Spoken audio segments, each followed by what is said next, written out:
Hello everyone, I am Shefali, your business studies teacher from Vishwas School. Students, in our previous video, we have discussed about levels of management. Today, we will discuss about functions of management. तो यहाँ हम management की कुछ functions को discuss करेंगे। Means जब हमें किसी कंपनी को मैनेज करना है तो उस मैनेज करने की प्रोसेस में हमें किन किन फंक्शंस से होकर के गुजरना होगा, क्या क्या फंक्शंस आप परफॉर्म करेंगे, उन सब के बारे में आज हम बात करेंगे। तो यहाँ पर जो आपके फंक्शंस हैं वो एक्चुअल में थोड़ा सा इंट्रोडक्शन की फॉर्म में रहेंगे। फर्दर हमारे जो ये फंक्शंस होंगे वो फुल फ्लेश चैप्टर की फॉर्म में होंगे। मीन्स प्लानिंग अपने आप में एक फुल चैप्टर रहेगा, ऑर्गेनाइजिंग एक अपने आप में पूरा चैप्टर है, staffing, directing and controlling, so on. So यहाँ पर हमें सिर्फ इनके बारे में एक बेसिक इंट्रोडक्शन लेना है कि एक्चुअल में ये है क्या। So there are 5 functions of management. We will discuss one by one. Firstly I will start with planning. So जैसा नेम से क्लियर हो रहा है कि यहाँ पर आपको करना है कुछ प्लान। मीन्स फ्यूचर से रिलेटेड कुछ इवेंट्स को एडवांस में ही डिसाइड कर लेना। जैसे अब आप अपनी लाइफ में प्लानिंग करते हैं, आपका कोई टारगेट है कि मुझे जो है वो इतना स्कोर करना है। आपने सोचा कि मैं 12th क्लास में हूँ तो मुझे 12th क्लास में इतनी स्कोरिंग लानी है, ये आपका ऑब्जेक्टिव है।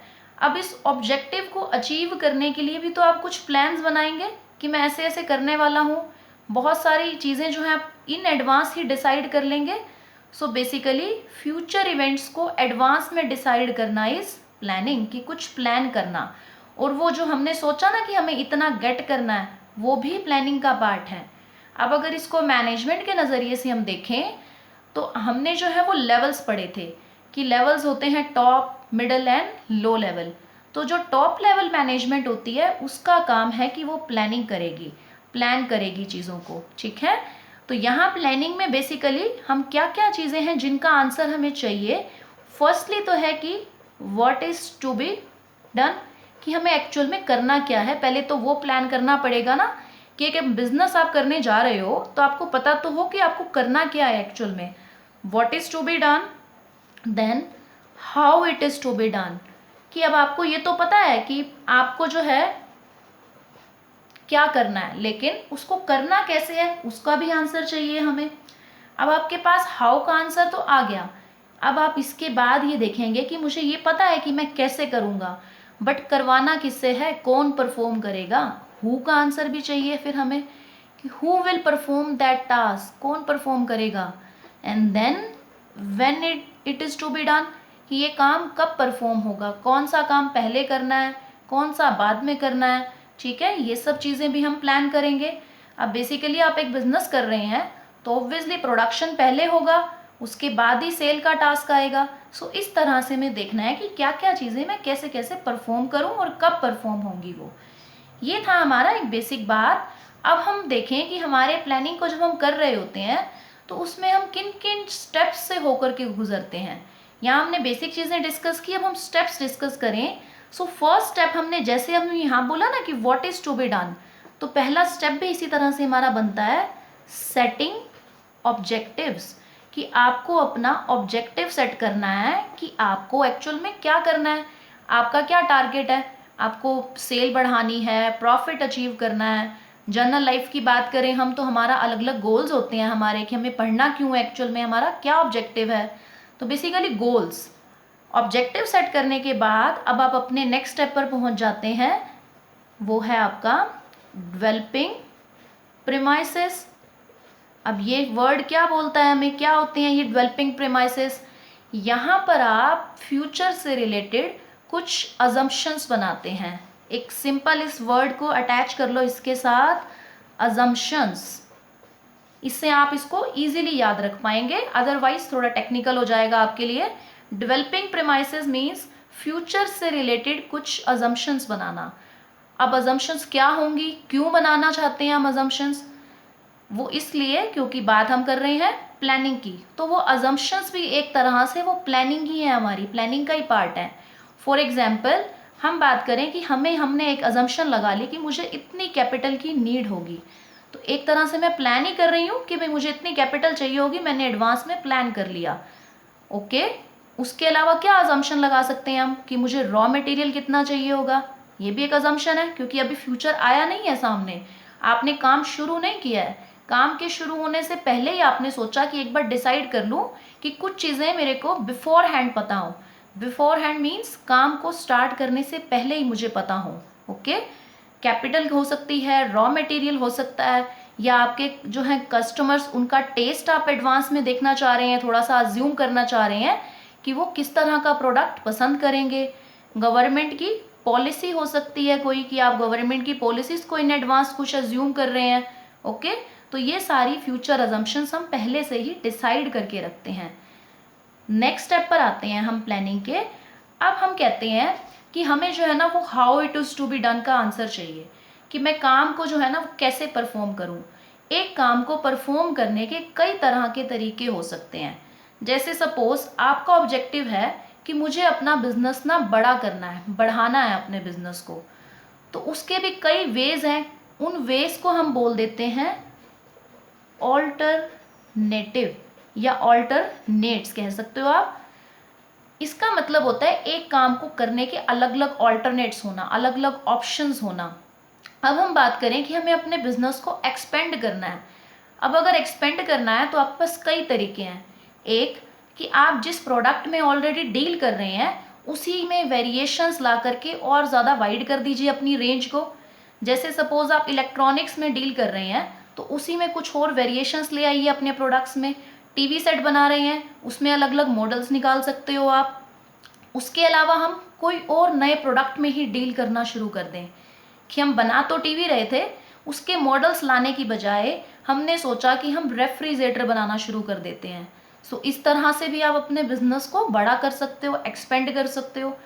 सो ये सारे ऑल्टरनेट्स हमारे पास होते हैं कि मुझे मेरे बिजनेस को बड़ा करना है तो मेरे पास कई तरीके हैं। तो उन सारे ऑल्टरनेट्स को पहले तो हमें क्या करना है, आइडेंटिफाई करना है कि मैं जो चाहता हूँ ना, उस चाहने के लिए मेरे पास क्या क्या तरीके हैं उसको अचीव करने के। तो हम आइडेंटिफाई करते हैं अपने ऑल्टरनेट्स को। नेक्स्ट स्टेप पर आए जब आप, तो वहाँ पर अब आपको करना है उन्हें इवेल्युएट। इवेल्युएट का मतलब है कि मैंने देख तो लिया कि मेरे पास तो तरीके भाई बहुत सारे हैं, उनका इवेल्युएशन करना कि एक्चुअल में मैं अगर उनको रियलिटी में समझूं तो कौन सा वाला तरीका मेरे लिए ज़्यादा फायदेमंद रहेगा। जैसे एक बिजनेसमैन था जो हम कह रहे थे कि टीवी में डील कर रहा है, वो टीवी सेट्स बनाता है, तो अब उसके लिए क्या फ़ायदेमंद है, एक नया प्रोडक्ट लाना कि वो नए प्रोडक्ट में डील करे, या उसी टीवीज़ के जिसकी उसको नॉलेज भी है, जिसका मार्केट के बारे में उसको सब पता है, उसी के कुछ नए मॉडल्स मार्केट में ले आना, वो क्या उसके लिए बेनिफिशियल रहेगा। और भी फैक्टर डिस्कस करेगा, वो कॉस्ट भी देखेगा अपने प्लान को इम्प्लीमेंट करने की। सो इस तरह से इवेल्युएट करेगा। इवेल्युएट करने के बाद क्या कर लेगा, चूज़ आ बेस्ट ऑल्टरनेट, की एक बेस्ट ऑल्टरनेट को हम चूज़ कर लेंगे।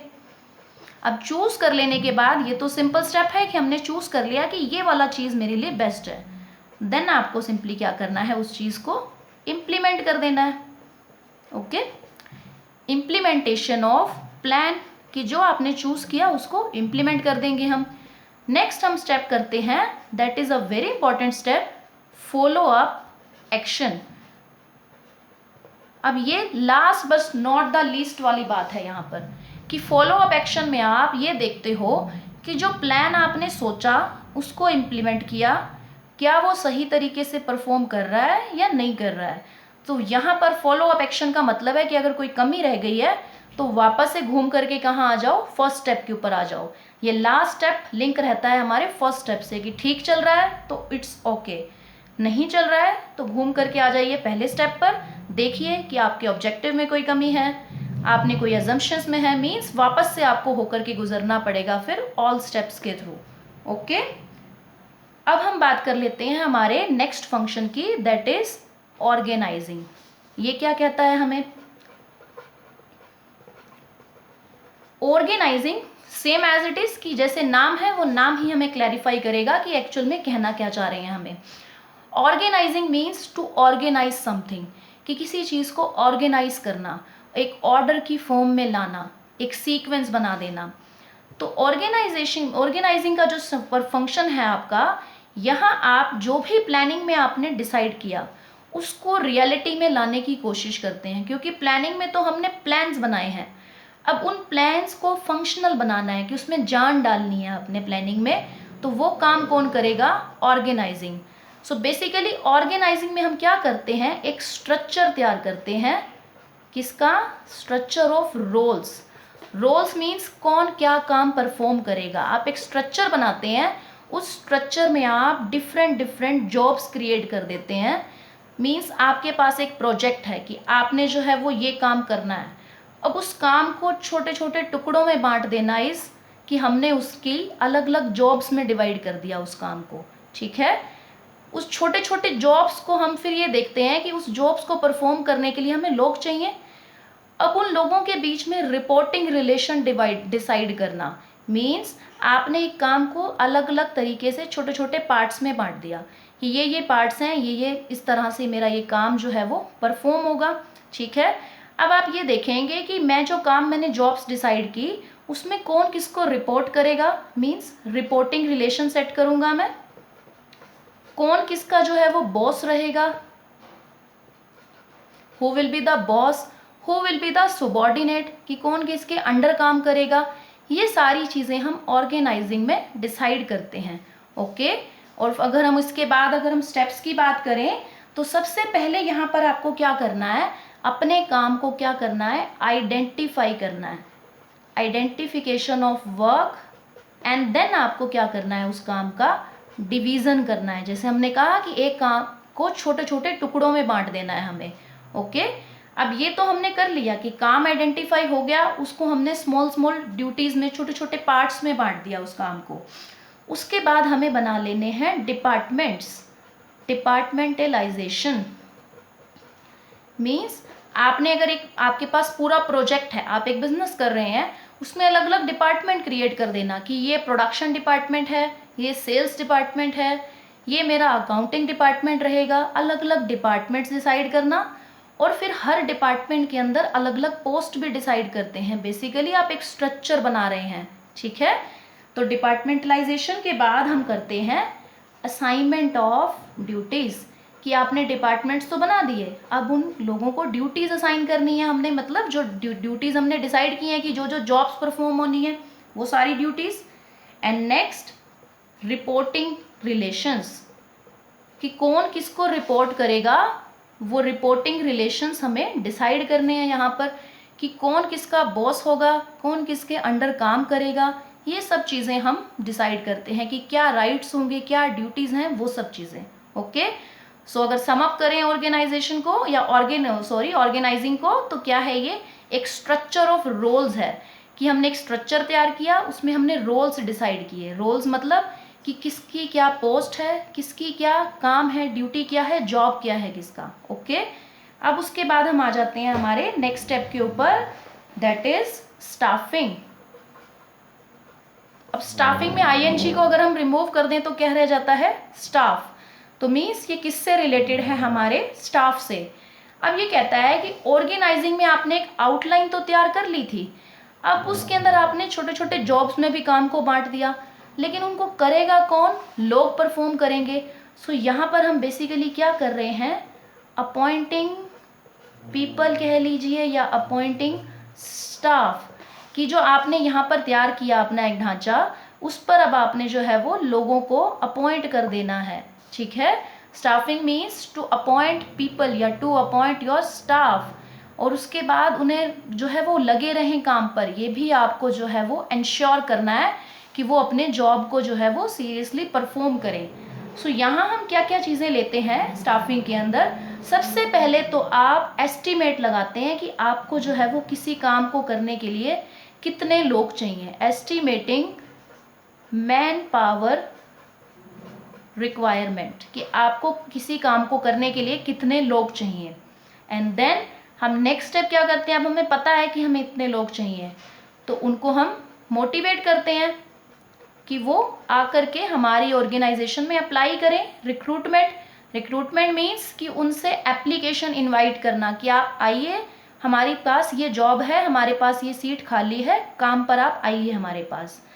उसके बाद नेक्स्ट हम लेते हैं इसमें कि हम सिलेक्शन का काम करते हैं। सिलेक्शन मीन्स जो बेस्ट है उसको सिलेक्ट कर लेंगे, बाकी सबको रिजेक्ट कर देंगे। ओके, नेक्स्ट हम आ जाते हैं हमारे स्टेप के ऊपर कि अब आपने सिलेक्ट भी कर लिया लोगों को, अब आप क्या करने वाले हैं, उनको उनका काम दे देंगे।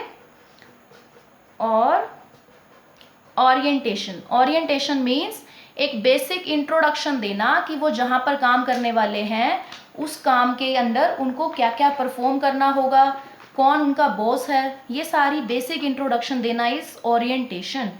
पहले प्लेस किया एंड देन ओरिएंटेशन। उसके बाद जो हमारा नेक्स्ट स्टेप होता है वो क्या है, ट्रेनिंग मीन्स जो एक्चुअल में काम उनको दिया जाना है उस काम की ट्रेनिंग देना। ओरिएंटेशन में हमने सिर्फ उन्हें हमारी कंपनी या हमारे ऑर्गेनाइजेशन के बारे में एक बेसिक इंट्रोडक्शन दी थी कि कैसा वर्क एनवायरनमेंट है, क्या है यहाँ पर। ट्रेनिंग में जो जॉब वो करने वाले हैं, जो काम वो करेंगे, उसकी नॉलेज उन्हें देना इन practical terms, that is training. अब नेक्स्ट हमारा जो स्टेप आता है वो है कि उनकी परफॉर्मेंस को हमें जो है वो क्या करना है, मेज़र करना है कि वो जो काम कर रहे हैं वो काम कितना अच्छे से कर रहे हैं, ताकि हम उन्हें रिवॉर्ड कर सकें उनकी परफॉर्मेंस के लिए। ओके, देन नेक्स्ट हमारा जो स्टेप रहता है, आफ्टर परफॉर्मेंस उनकी हमने मेज़र कर ली, उनको प्रमोट करेंगे। जिसकी परफॉर्मेंस अच्छी है उसको आप क्या देंगे, प्रमोशन। ओके, आफ्टर देन आपको क्या करना है, उनका कंपनसेशन भी। कंपनसेशन मीन्स जो वो काम कर रहे हैं उस काम से रिलेटेड जो है उन्हें आपको देनी है सैलरी, और जो भी इंसेंटिव्स, जो भी बोनस बनते हैं वो सब भी हम उन्हें देंगे according to their work performance. So these are the steps which we include under staffing. ये बेसिक इंट्रोडक्शन है हमारा, इसके बारे में जो इन डिटेल हम स्टडी करेंगे वो हमारे आगे के फर्दर चैप्टर्स होंगे।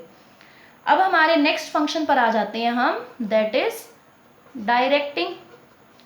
अब डायरेक्टिंग में आप नाम से देख रहे हैं डायरेक्शंस देना, किसी को जो है वो डायरेक्शंस मीन्स इंस्ट्रक्शंस देना कि आप किसी काम को जो है वो कैसे परफॉर्म करेंगे।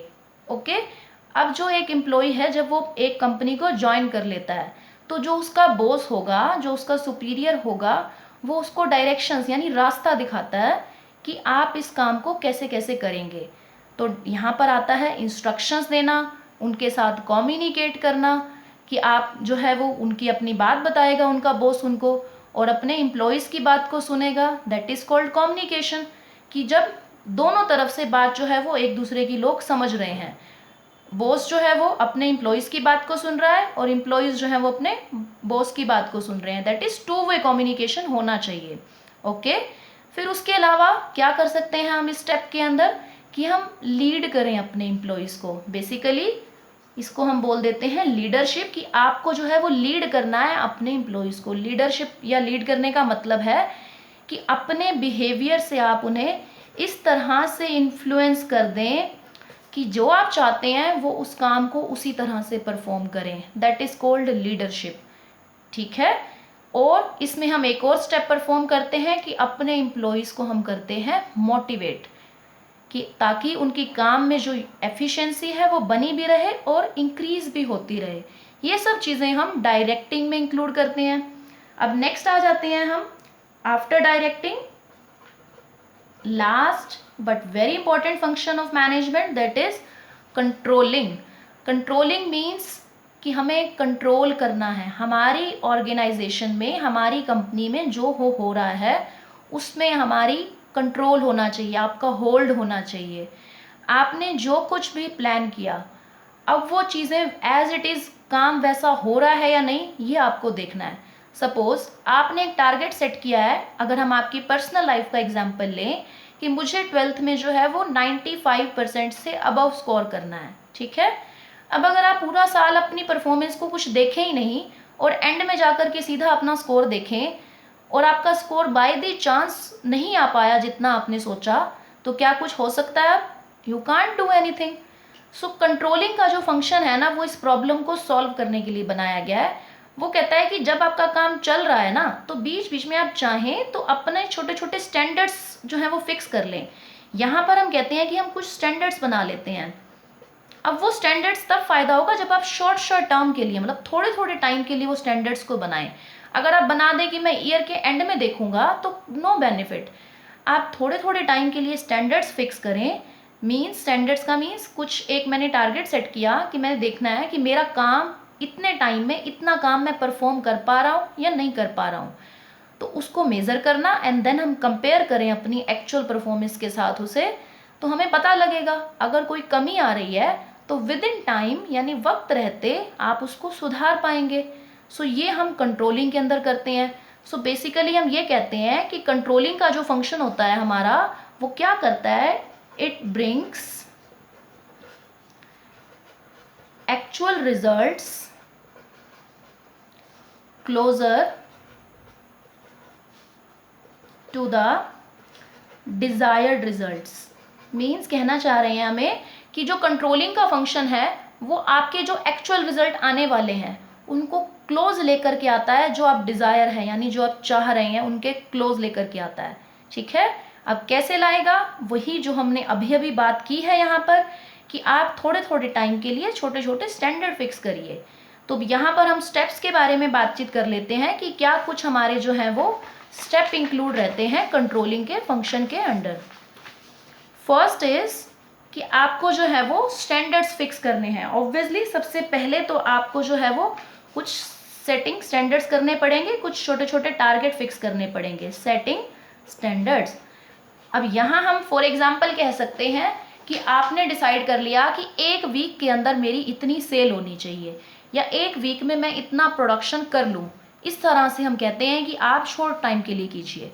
स्टैंडर्ड सेट हो गया एंड देन आपको क्या करना है, अब आपकी जो एक्चुअल परफॉर्मेंस है, मीन्स एक वीक का टाइम बीता, आपने क्या किया, अपनी एक्चुअल परफॉर्मेंस को मेजर, कि measuring the actual performance. Okay, after 1 week हमने देखा कि क्या मेरी 1 वीक में उतनी सेल हुई या विद इन 1 वीक जो है मैंने जो है इतना प्रोडक्शन करा या नहीं करा। अब मेजर कर लेने के बाद आपने जो है नेक्स्ट स्टेप पर आना है, कंपैरिजन, कि आपको अपनी एक्चुअल परफॉर्मेंस को आपके डिसाइड किए गए स्टैंडर्ड के साथ कंपेयर करना है। कि मैंने सोचा तो ये था कि मैं जो है वो विद इन 1 वीक 50,000 रुपीज़ की या 1000 यूनिट्स मैं अपने सेल कर दूंगा, लेकिन मेरी एक्चुअल परफॉर्मेंस क्या कह रही है, दोनों का कंपैरिजन करना है। अगर तो यहाँ पर कंपैरिजन करने के बाद आपको लग रहा है कि वो सेम बता रहा है, जितना मैंने सोचा उतना परफॉर्म हो गया, then it's okay, you can stop here और अपने काम को आगे आप कंटिन्यू रख सकते हैं।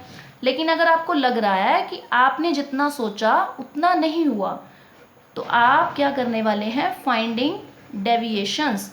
डेविएशंस का मतलब कि काम में जो कमी आ रही है उसको देखना।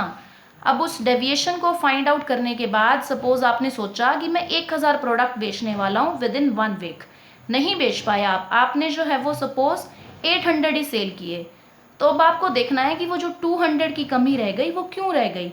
डेविएशंस को फाइंड आउट करना, उसके बाद उनके रीजंस को फाइंड आउट करना, और उसके लिए फिर आप एक्शन लेंगे कोई ना कोई, यानी कोई ना कोई सॉल्यूशन देखेंगे कि मैं उस चीज़ को सॉल्व करूं। तो कोरेक्टिव एक्शन लेना इज द लास्ट स्टेप।